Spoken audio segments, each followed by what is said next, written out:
अवस्था तक पहुंच जाने वाली है, जिस अवस्था को प्राप्त करने के लिए हम लोग इस संसार में आए हैं। भगवत प्रेमियों, यूं तो एक बीज, उस बीज के अंदर वृक्ष, पूरा का पूरा वृक्ष समाया हुआ है। लेकिन इतनी जानकारी प्राप्त कर लेना कि बीज में वृक्ष समाया है, बीज में वृक्ष है, केवल इतनी जानकारी प्राप्त कर लेना काफी नहीं है, पर्याप्त नहीं है। इस जानकारी से आगे बढ़कर उस बीज को पहले भूमि में रोपित करना पड़ता है, और जिस समय उस बीज को भूमि में रोपा जाता है, उसे रोपित किया जाता है, तो वह बीज उस मिट्टी में अपने अस्तित्व को खत्म कर देता है, अपने अस्तित्व को गला देता है। और जिस समय वह बीज अपने अस्तित्व को समाप्त करता है, तो सबसे पहले धरती का सीना फाड़ करके एक कोपल बाहर निकलती है। यह उस वृक्ष बनने की प्रक्रिया का, बीज से वृक्ष बनने की प्रक्रिया का प्रथम चरण है, फर्स्ट स्टेप है। अब हम यह कहें कि यह जो बीज है, इसने कोपल जिसकी अभी अभी निकली है, उसने अपने उस लंबी अवधि को एक क्षण में ही प्राप्त कर लिया है, तो यह सही नहीं होगा। उसे अभी लंबी यात्रा करने की आवश्यकता है। अभी उसे और अधिक परिस्थितियों से जूझना होगा, बाहर के वातावरण से, तूफानी आंधियों से, कभी बारिश से, कभी कीड़ों से, कभी किसी परजीवियों के माध्यम से, हर प्रकार से अपने आप को सुरक्षित करके उस यात्रा पर आगे बढ़ना होगा। तब वह जो बीज है वो वृक्ष का रूप धारण करता है। ठीक भक्तों, इसी प्रकार से हमने कल के प्रसंग के माध्यम से श्रवण किया था। क्या श्रवण किया था? कि हम सब, हमारा वास्तविक परिचय, हमारी रियल आइडेंटिटी क्या है? हम उस ईश्वर के, उस परम शक्ति के अंश हैं, उसी की ही आत्माएं हैं, उसी के ही समान हैं, उसी के ही समान गुणों को धारण करने वाले हैं। ये जानकारी, ये इंफॉर्मेशन हमें कल प्राप्त हुई। लेकिन इतनी इंफॉर्मेशन को प्राप्त कर लेना, इतनी जानकारी को प्राप्त कर लेना कि हम उस ईश्वर के अंश हैं, उस परमात्मा की ही आत्माएं हैं, उसके ही भाग हैं, तो इतनी जानकारी प्राप्त कर लेना ही हमारे लिए काफी नहीं है। हमें और आगे बढ़ना होगा। हमें हमारे जीवन के लक्ष्य, हमारे ध्येय उस ईश्वर में मंच होने के लिए, उसमें मिलने के लिए अभी लंबी यात्रा तय करनी होगी। और मन में ऐसे भावों का आना, ऐसे विचारों का आना, यह है हमारा फर्स्ट स्टेप, यह है हमारी यात्रा का पहला चरण। परंतु अभी यात्रा के पहले चरण पर पहुंचकर ये नहीं कहा जा सकता कि हमारी यात्रा अभी संपूर्ण हो गई है। अभी हमें भी जैसे बीज से वृक्ष बनने की प्रक्रिया में बहुत से पड़ावों का उसे सामना करना पड़ता है। ठीक इसी प्रकार से एक साधारण जीवात्मा से परमात्मा बनने के लिए, नर से नारायण बनने के लिए उसे भी एक लंबी यात्रा में आगे बढ़ना होता है। अभी हम में और परमात्मा में वही अंतर है, हमें और उस ईश्वरीय शक्ति में वही अंतर है जो एक सागर में और एक टेस्ट ट्यूब में डाले गए सागर के कुछ जल की मात्रा में होता है। सागर का जल असीम है, उसकी कोई सीमा नहीं है, अपरिमित है, उसमें बहुत सारे गुण हैं। और यूं देखने पर यदि हम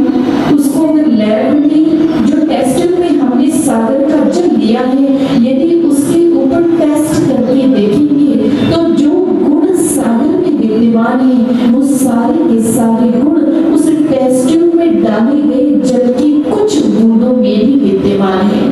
परंतु होता क्या है, कुछ समय के बाद, कुछ समय के उपरांत जो टेस्ट ट्यूब में लिया गया जो जल है वो अपने आप ही दूषित हो जाता है, अपने आप ही वो सड़ांग मारने लगता है।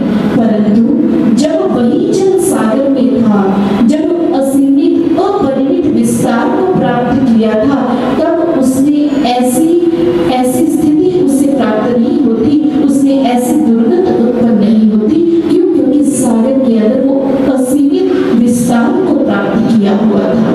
परंतु जब वो उसे एक सीमित दायरे के अंदर बांध दिया गया तो वो सड़ांग मारने लगा, उसमें कुछ अपने आप ही दुर्गुण उत्पन्न हो गई।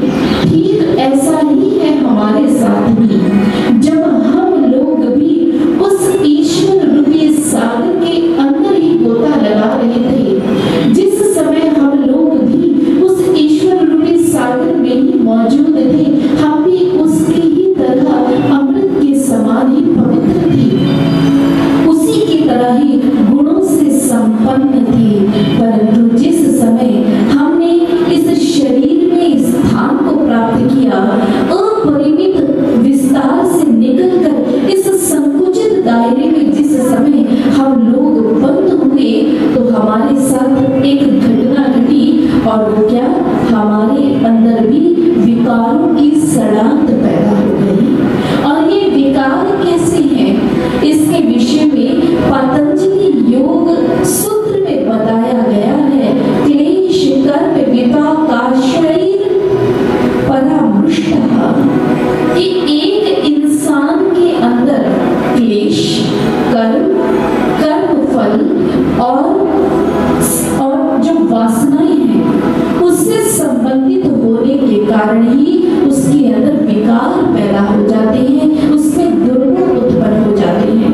अब क्लेश के विषय में भी आगे पतंजलि योग सूत्र के अंदर बताया गया है कि 5 प्रकार के क्लेश होते हैं: राग, द्वेष, अस्मिता, अज्ञान, अभिमान। ये 5 प्रकार के क्लेश, और जो पहले हमने 3 विकार जो सुने, ये 8 प्रकार, टोटल 8 जो है, ये विकार ही एक जीवात्मा को दूषित कर देते हैं। लेकिन जिस समय एक व्यक्ति अपने इन विकारों के ऊपर कार्य करने का ठान लेता है, अपने विकारों को दूर करने का प्रयास करने का विचार करके जब वो इस मार्ग पर आगे बढ़ता है, अपने आप को विकारों से मुक्त करके शुद्ध, पवित्र, पावन करके असीमित विस्तार को प्राप्त करता है, तो वह भी उस परम शक्ति की मानिंद ही अमृत के समान पवित्रता को प्राप्त कर देता है। और यह जो देवी कथा है, हमारे जीवन में ऐसी ही पवित्रता को प्राप्त करने की प्रेरणा दे रही है। बहुत सारे भक्त कहते हैं कि जिस समय हम देवी की कथा को सुनते हैं, तो देवी माँ ने बहुत सारे युद्ध किए हैं। इसके अंदर शौर्य का बहुत वर्णन आता है। उन्होंने बहुत सारे राक्षसों का वध किया है, उन्होंने बहुत अधिक रण लड़ा है। तो भक्तों, ये रण कोई बाहरी रण नहीं है। माँ हमें प्रेरित करती है, ये विकारों रूपी राक्षस हमारे घट के भीतर ही है, और इनसे मुक्त होने के लिए भी एक व्यक्ति को, एक इंसान को अपने जीवन में ऐसा ही रण लड़ना पड़ता है, अपने जीवन में ऐसा ही युद्ध करना पड़ता है। और इस युद्ध में विजय श्री प्राप्त करना एक इंसान के लिए सबसे अधिक आवश्यक होता है, क्योंकि बिना इस युद्ध में जीते हुए वह विकारों से कभी मुक्त नहीं हो सकता है। इसीलिए भक्त इस तथ्य को जानता है, इसीलिए भक्त माँ के चरणों में यही प्रार्थना करता है कि माँ, मैं यदि स्वयं अपने प्रयासों से विकारों से मुक्त होने का प्रयास करूंगा तो मैं कभी नहीं कर सकता। इसीलिए माँ, मुझे इन विकारों से भय लगता है, मुझे डर लगता है, परंतु माँ मैंने तो सुना है आप सिंह वाहिनी हैं, आप सिंह के ऊपर आरूढ़ होती हैं, और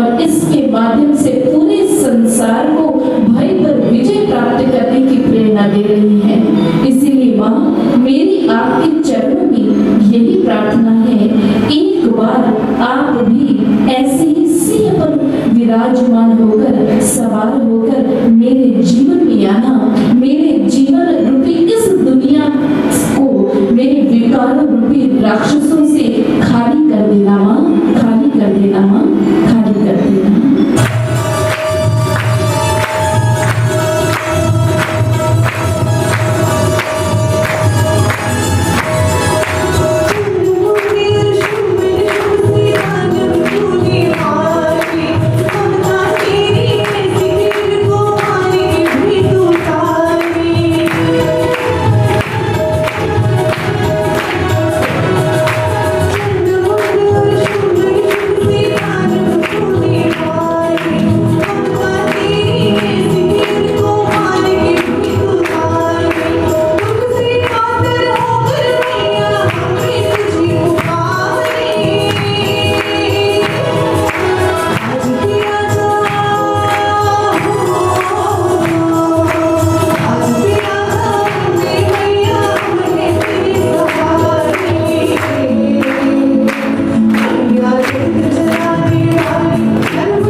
प्राप्त किए बिना हम भी अपने जीवन में उस उच्च अवस्था को कभी प्राप्त नहीं कर सकते।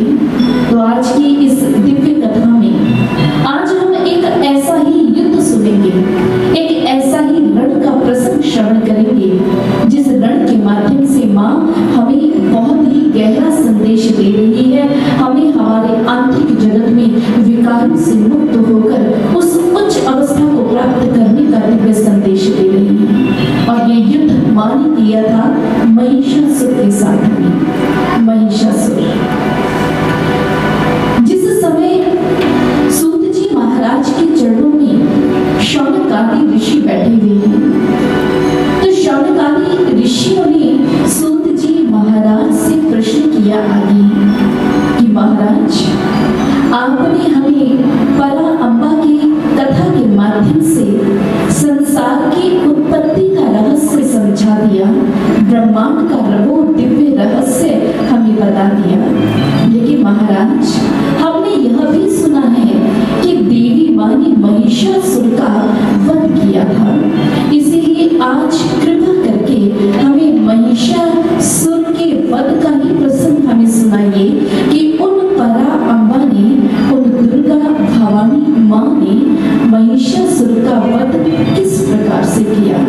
तो उस समय शौनकादि ऋषियों की जिज्ञासा का समाधान करते हुए सूत जी महाराज उन्हें परा अम्बा की यह दिव्य कथा सुनाना प्रारंभ करते हैं और वे कथा वांचते हुए कहते हैं कि बहुत समय पहले एक असुर था जिसका नाम था रंभ। रंभ का जब अंतिम संस्कार हो रहा था तो उसकी चिताग्नि से ही एक असुर प्रकट हुआ था, उसी का ही पुत्र महिषासुर। महिषासुर जो था वो अपने ही पिता से भी 4 कदम आगे बहुत अधिक बलवान था, बहुत अधिक बलशाली था और बहुत अधिक उसमें बल होने के कारण बहुत अधिक अभिमानी भी था। और इस अभिमान के चलते अपने बल पर उसे अहंकार हो गया था और इसके कारण उसने अपने अभिमान के मद में चूर होकर इस धराधाम पर आधिपत्य स्थापित करने के लिए विभिन्न राज्यों में जाकर युद्ध करना प्रारंभ कर दिया था और जिसके कारण से वो युद्ध में प्रत्येक राजा का वध करता चला जा रहा था और उसके रियासत पर अपना अधिकार स्थापित करता जा रहा था। जो राजा उसके सामने आत्मसमर्पण कर देता वह राजा तो अपने प्राणों की रक्षा कर लेता था, परंतु जो अपने स्वाभिमान के साथ अपने रियासत की रक्षा के लिए, अपने राज्य की रक्षा के लिए जो महिषासुर से युद्ध करता वह मृत्यु को प्राप्त होता चला जा रहा था। और ऐसा करते करते महिषासुर ने इस धराधाम पर रक्त की नदियां प्रवाहित कर दी थी और उसी मद में चूर होकर के उसने इस संपूर्ण धरती पर अपना शासन स्थापित कर लिया था। और कहते हैं ना कि जब राजा ही अधर्मी होता तो उस समय उसके जितने मंत्री हैं, उसके सैनिक वो भी अधर्म का मार्ग अपने आप ही अपना लेते हैं।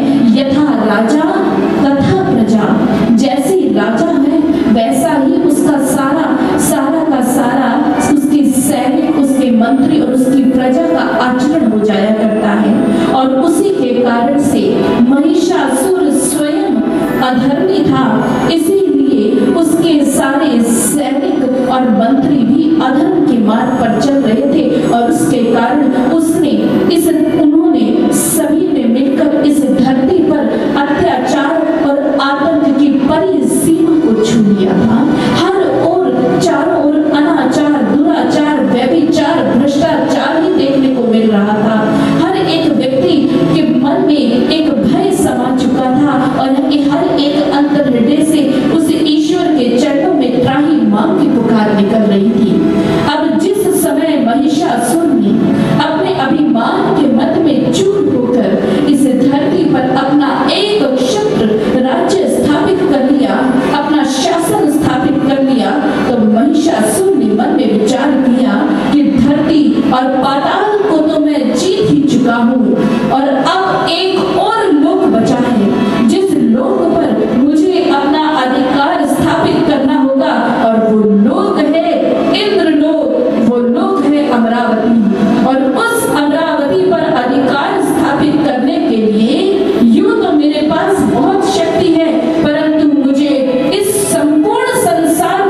अधिकार स्थापित करना है तो मुझे और अधिक बल की आवश्यकता होगी, और उस बल को प्राप्त करने के लिए मुझे तपस्या का मार्ग चुनना ही होगा।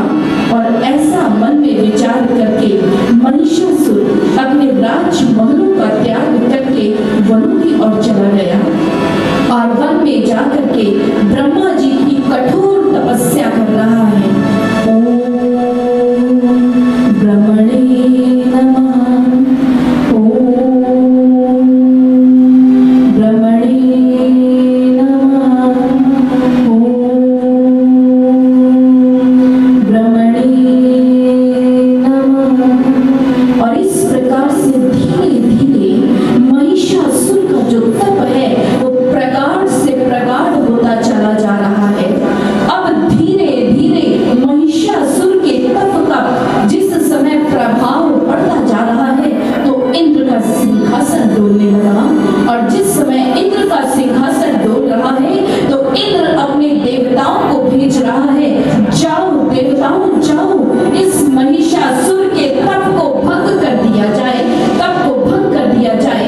कभी जल देव आ रहे हैं और जल देव ने आकर के अपने जलों की वर्षा करके आज महिषासुर के तप को भंग करने का प्रयास किया, परंतु उनका प्रयास विफल हो गया। वायुदेव आए और वायुदेव ने भी आकर के बहुत तीव्र आंधियां तूफान चलाए, लेकिन आज ये आंधी तूफान भी महिषासुर के तप को भंग करने में असमर्थ ही सिद्ध हुए। सूर्य देव ने आज अपनी किरणों की तपिश को इतना अधिक बढ़ा दिया कि जैसे आज संपूर्ण धरती उसकी किरणों से जल उठेगी, और ऐसा ताप सहकर भी महिषासुर अपने तप में अड़िग रहा, वह विचलित नहीं हुआ। सभी देवता अपना प्रयास करके देख चुके हैं, परंतु महिषासुर का तप भंग नहीं हो पा रहा है। अब उसका तप का प्रभाव इतना अधिक बढ़ गया कि अगल बगल के लोग जलने लगे, धरती पहाड़ शुद्ध हो गए, ग्रह नक्षत्र तारागण टूट टूट कर इस धरती पर प्रलय की स्थिति उत्पन्न करने लगे। और जिस समय ऐसी स्थिति को देखा तो देवता घबराकर ब्रह्मदेव के पास पहुंच गए। उन्होंने ब्रह्मदेव से कहा, ब्रह्मदेव ये महिषासुर आपके लिए तप कर रहा है, कृपया आप मत जाइए ब्रह्मदेव, उसे वरदान मत दीजिएगा, ब्रह्मदेव वरदान मत दीजिएगा। ब्रह्मदेव ने कहा, नहीं देवताओं, ऐसा नहीं हो सकता, उसने मुझे प्रसन्न करने के लिए कठोर तप किया है और उसे उसके तप का फल देने के लिए मुझे जाना ही होगा। और उस समय ब्रह्मदेव महिषासुर की तपस्या से प्रसन्न होकर उसके समक्ष प्रकट हुए, और उस समय ब्रह्मदेव ने महिषासुर को आवाज लगाते हुए कहा, महिषासुर वत्स, खोलो अपने नेत्र, देखो तुम्हारे तप से प्रसन्न होकर आज मैं तुम्हारे समक्ष खड़ा हूँ, मांगो क्या वरदान चाहते हो, जो चाहोगे तुम्हें अवश्य प्राप्त होगा।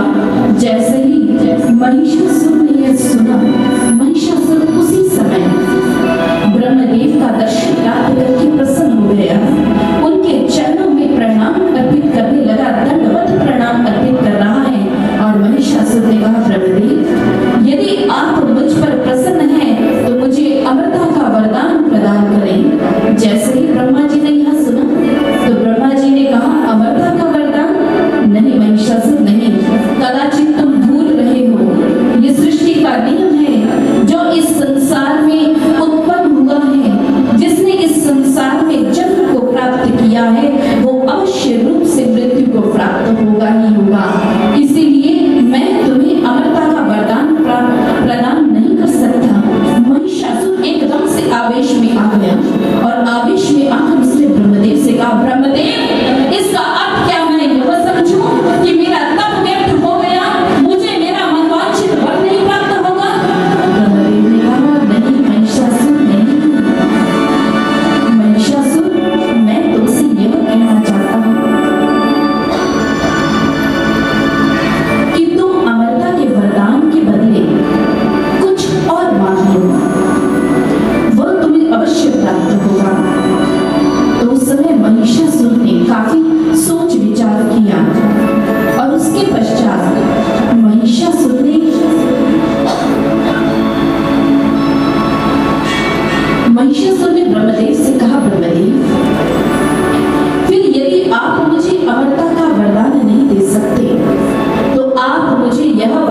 दे कि देवों में, दानवों में, मानवों में ऐसा कोई पुरुष ना हो जो इस महिषासुर का वध कर सके। मेरी मृत्यु यदि हो तो केवल और केवल मात्र एक नारी के माध्यम से। यही वरदान यदि आप मुझे दे सकते हैं तो यही वरदान दे दीजिए। ब्रह्मदेव ने जैसे ही यह सुना उसी समय ब्रह्मदेव ने तथास्तु को कहा और वहां से अंतर्धान हो गए। भगवत प्रेमियों, आज जब ब्रह्मदेव वहां से अंतर्धान हो गए तो महिषासुर प्रसन्न हो रहा है कि मैंने ब्रह्मदेव को मूर्ख बना दिया। मैंने अपनी चतुरता से वरदान ही अमरता का ही प्राप्त कर लिया है, क्योंकि नारी तो अबला होती है, नारी तो कमजोर होती है, नारी मेरा वध नहीं कर सकती, तो मैं अमर हो गया। यहाँ पर यदि हम ध्यान दें तो महिषासुर ने ब्रह्मा जी से वरदान मांगा।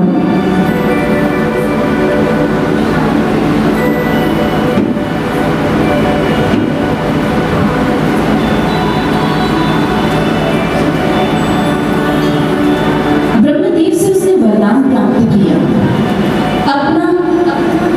उसने यह वरदान प्राप्त किया कि मेरी जो मृत्यु है वो एक नारी के हाथों से ही।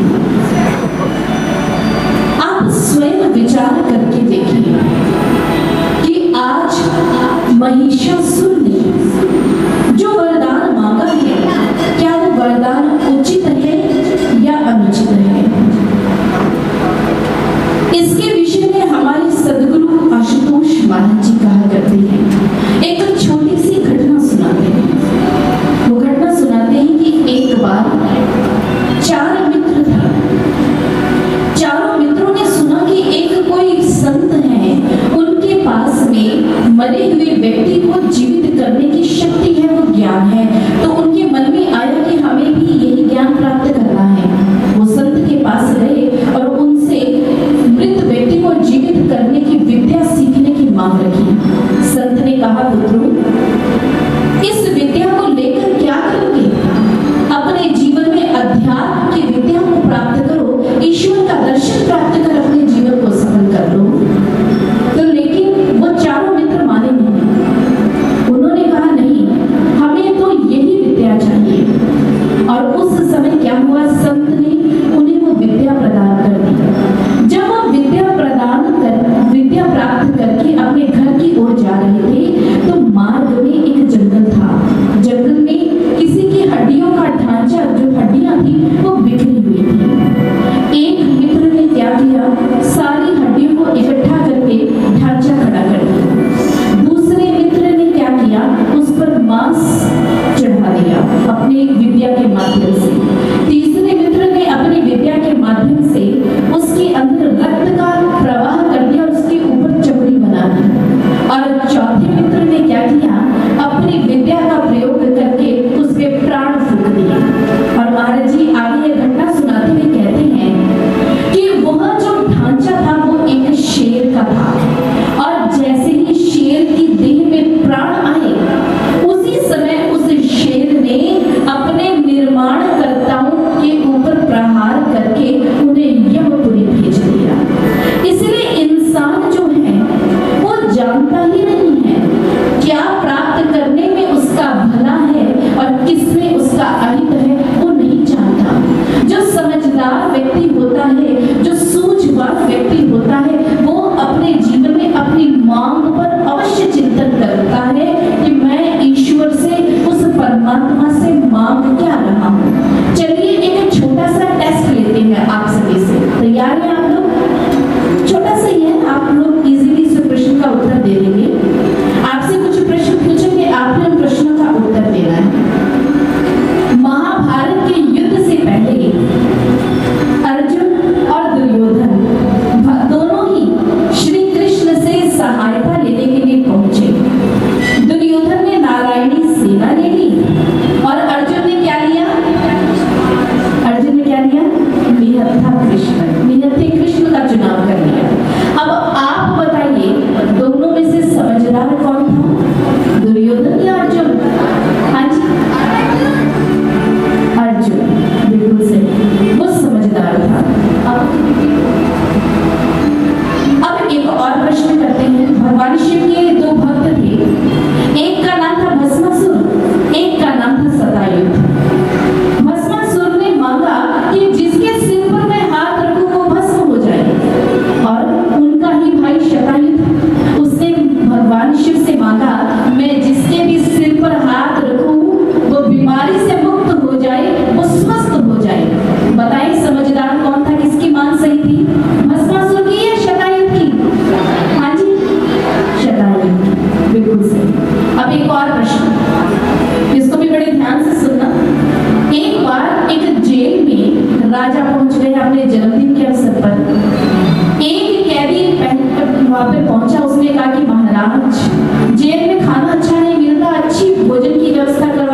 महाराज, मुझसे बहुत बड़ी गलती हो गई, मुझे क्षमा दान दे दीजिए। मैं आपको वचन देता हूँ आज के पश्चात कभी अपराध नहीं करूंगा, एक सच्चे व्यक्ति की तरह मैं जीवन यापन करूंगा।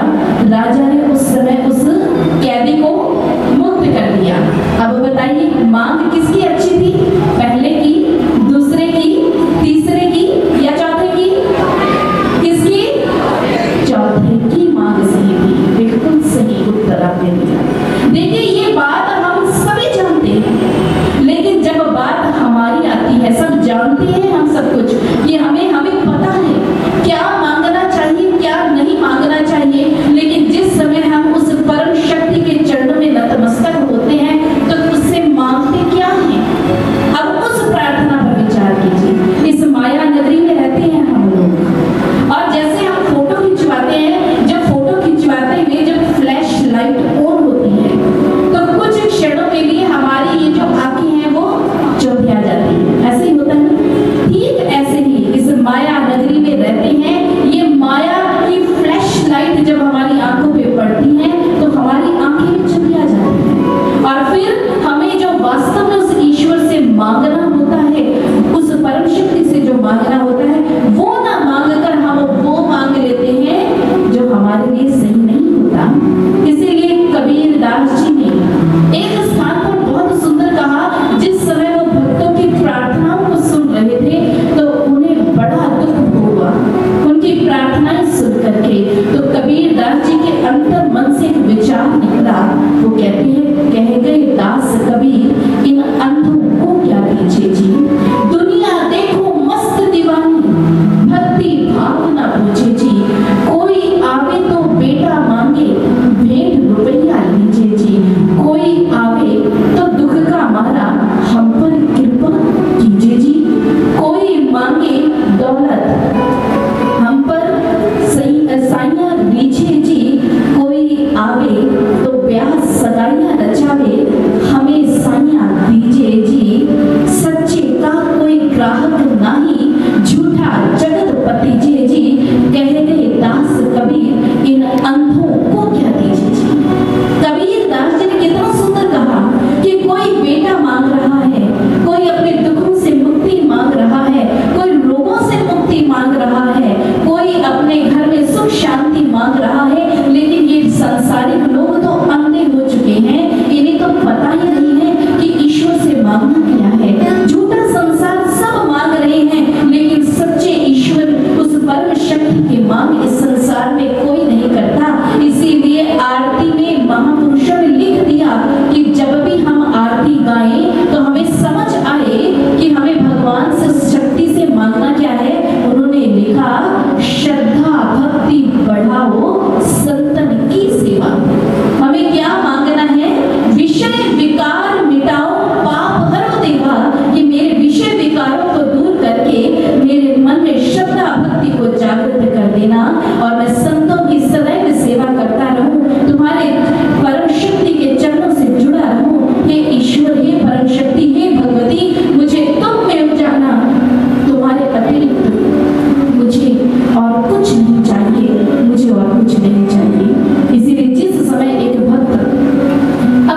दुराचार है, चारों ओर वह प्रसारित होता जा रहा है।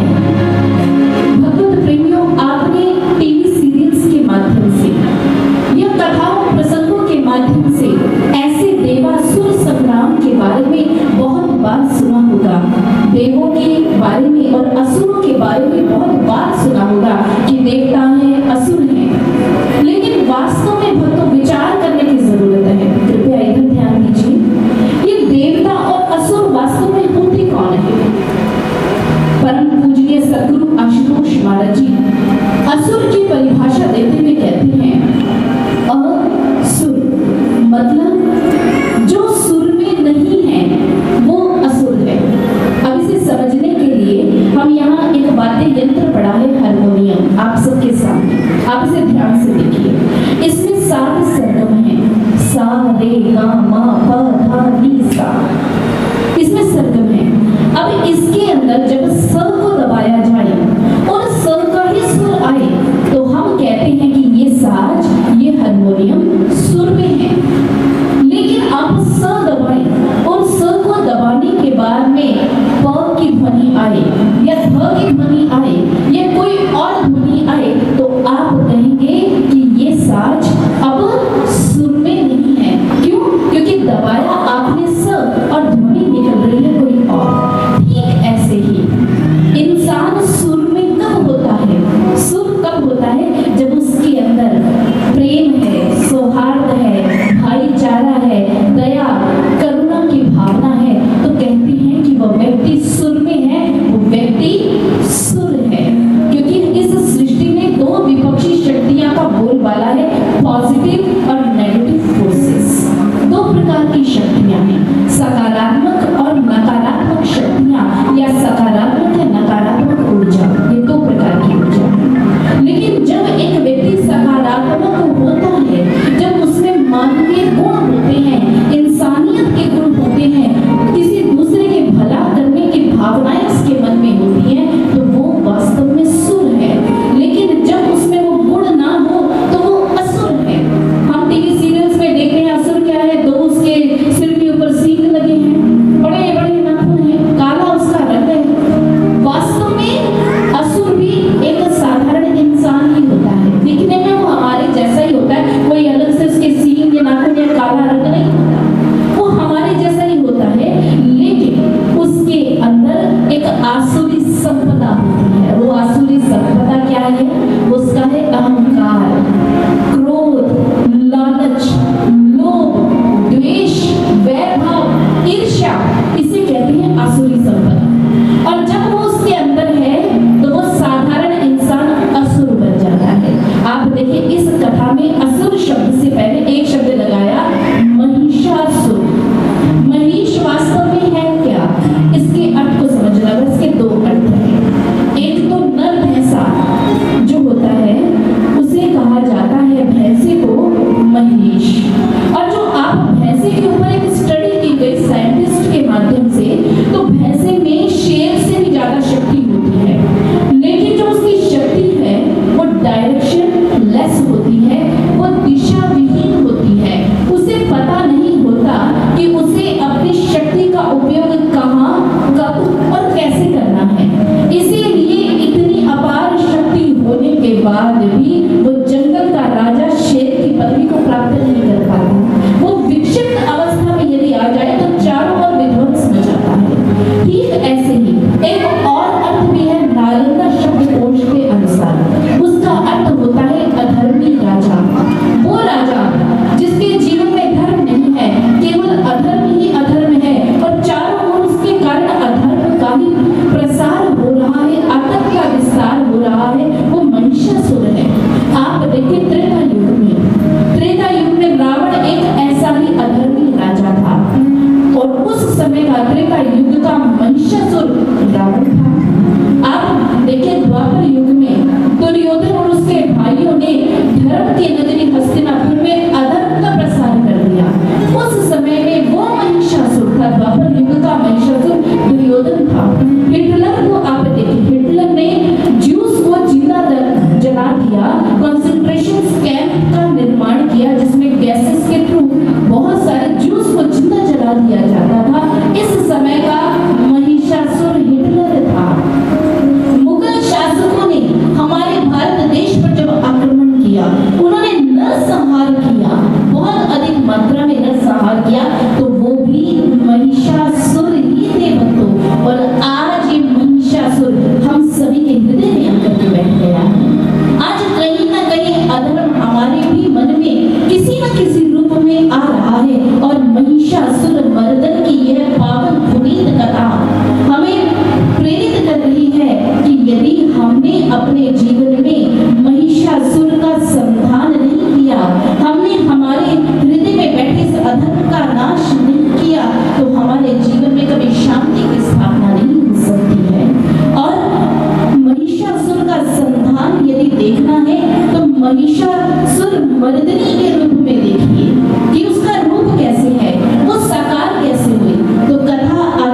किया और अर्पित किया, समर्पित किया।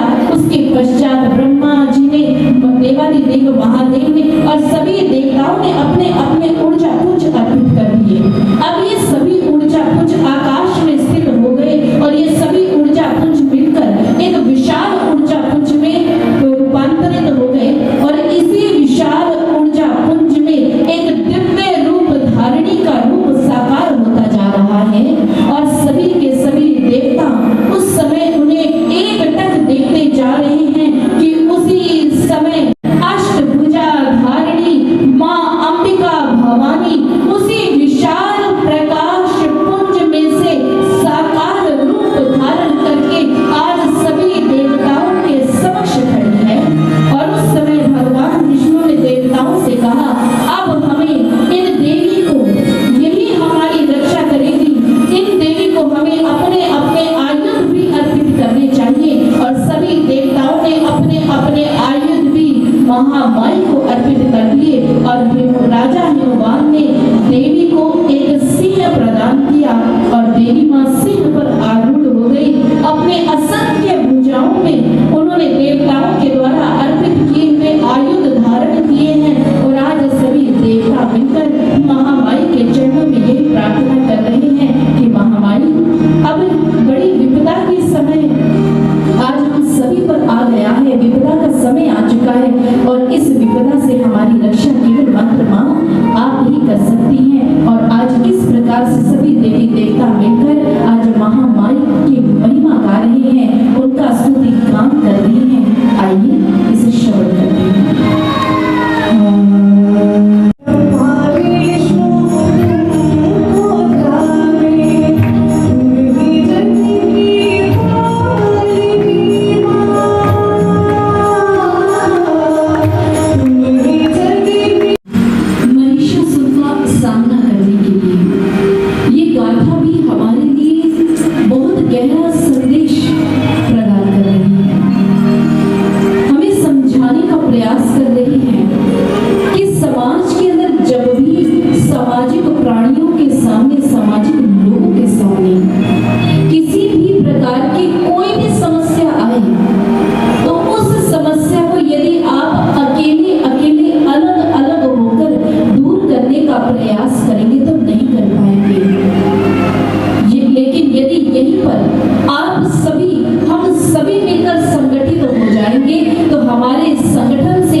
देश उन शर्तों की पूर्ति नहीं कर सकता था।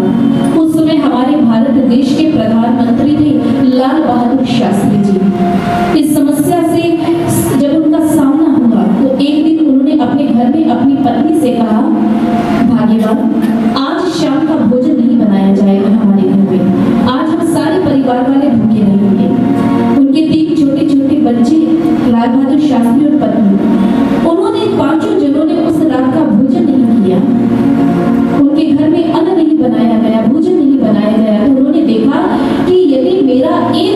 बार एक दिन एक समय का भोजन त्याग कर सकता है, कोई समस्या नहीं होती है। यदि सारा देश ऐसा करेगा तो हम अन्न की इस समस्या से हमारे देश को बचा सकते हैं। उन्होंने हमारे देशवासियों से अपील की, एक दिन हफ्ते में सप्ताह के एक दिन एक समय का भोजन जो है सभी त्याग करेंगे। और उसका परिणाम ये हुआ, हमारे सभी देशवासी एकत्रित हो गए। उन्होंने अपना संगठन बनाया और अपने प्रधानमंत्री लाल बहादुर शास्त्री के कहने भर से उन्होंने एक समय का भोजन छोड़ दिया। और उसका परिणाम ये हुआ कि कुछ ही समय बाद इस एक संगठन के कारण, इस संगठन की शक्ति के कारण हमारा देश उस अनाज की कमी की जो समस्या से जूझ रहा था उससे बाहर उभर आया। हरित क्रांति हो गई हमारे देश में, ऐसा सक्षम हो गया कि अब उसे भारत देश को बाहर से अनाज आयात करने की आवश्यकता नहीं पड़ी, बल्कि अपने बलबूते पर वो निर्यात करने की क्षमता अपने पास ले आया एक संगठन की शक्ति के कारण। आज हमारी भी समस्याएं हैं समाज में, यदि उसका सामना करना है तो हमें संगठित होना होगा। आज सभी देवी देवता भी संगठित हुए, एकत्रित हुए, अपनी ऊर्जा पुंज दी और देवी भगवती का वहां पर अवतरण हुआ। और जैसे ही देवी भगवती का अवतरण हुआ और देवी भगवती को महिषासुर के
परंतु मेरा परिचय प्राप्त करना अभी तुम भूल गए हो। इसीलिए मैं स्वयं ही तुम्हें अपना परिचय देती हूँ। मैं यहाँ पर तुम्हारे असुर राज महिषासुर से विवाह करने के लिए नहीं आई हूँ। मैं यहाँ पर एक विशेष उद्देश्य से आई हूँ। मैं महिषासुर के आतंकी साम्राज्य का नाश करने के लिए आई हूँ। इसलिए जाओ महामंत्री, जाओ महिषासुर से जाकर के कहो अब भी समय है, या तो अधर्म का मान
बात सुनी माँ अत्यधिक क्रोध में आ गई और माँ ने उसी समय क्रोध में आकर चिक्षुर से कहा, दुष्ट चिक्षुर, तुमने एक नारी को समझा क्या है? क्या केवल मात्र एक नारी भोग की वस्तु मात्र है? नहीं चिक्षुर नहीं, तुम मुझे कह रहे हो कि नारी पर शौर्य शोभा नहीं देता। अगर नारी अपना शौर्य नहीं दिखाएगी तो इस संसार को सन्मार्ग कौन प्रदान करेगी? दुष्ट, तुमने नारी की गरिमा को ही तुमने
सारे संसार में, विश्व में शांति तब आएगी जब मानव में क्रांति, तभी होगी विश्व में शांति।